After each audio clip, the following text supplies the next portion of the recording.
Le Saint-Esprit est venu pour nous faire savoir qu'il y a une autre base sur laquelle nous devons vivre nos vies. Il est venu pour rendre effective l'œuvre de la croix, la mise de côté de l'un et l'introduction de l'autre. En d'autres termes, pour laisser la place à la résurrection.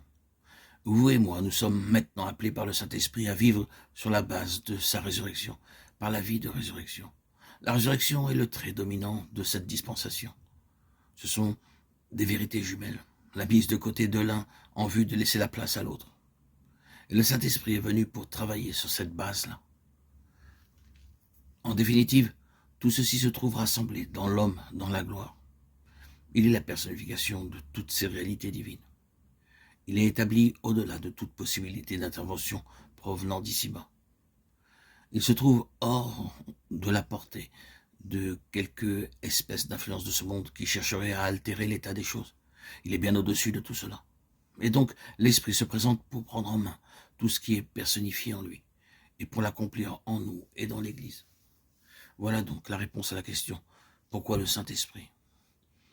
Pour rendre réelle la signification de l'incarnation dans toute la mesure où cette incarnation se rapporte à l'humanité, pour rendre effective la signification de la vie terrestre, pour rendre efficace la signification de la croix, pour réaliser la signification de la résurrection, pour accomplir la signification de l'ascension et la glorification du Seigneur Jésus.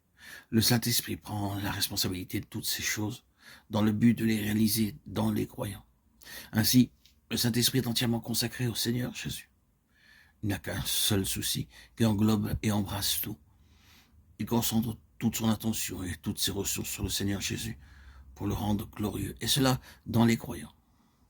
Comme nous le savons, le Seigneur Jésus a dit « Il me glorifiera » Jean 16, 14. C'est là son œuvre.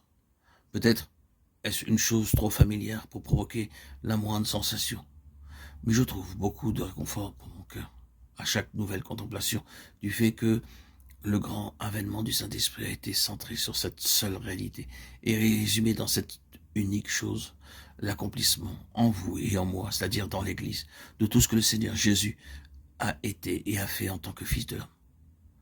Cela donne une base de confiance dans la prière, une base d'assurance de l'espérance. C'est ainsi que le Saint-Esprit s'est engagé dans cette dispensation. Ce fut le fardeau même de notre Seigneur pendant ces dernières journées tellement remplies avec ses disciples. Il cessa son ministère public, se retira de la proximité des multitudes et se livra avec une attention soutenue à ses disciples pendant de nombreuses heures avant la fin. Et si vous considérez ces jours et ces heures de la fin tellement chargés de cette instruction, de cet enseignement, de ce soulagement de son cœur, vous remarquerez que son fardeau à ce moment-là sera porté tout entier au jour qui venait, en ce jour-là. En ce jour-là, disait-il.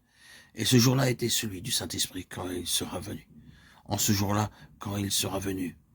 Il attachait la plus grande importance et la plus grande valeur à la venue du Saint-Esprit, parce qu'il savait très bien que tout ce pourquoi il était venu dans l'incarnation, la vie terrestre et la croix, serait sans valeur si le Saint-Esprit ne le reproduisait organiquement de façon vitale en d'autres personnes.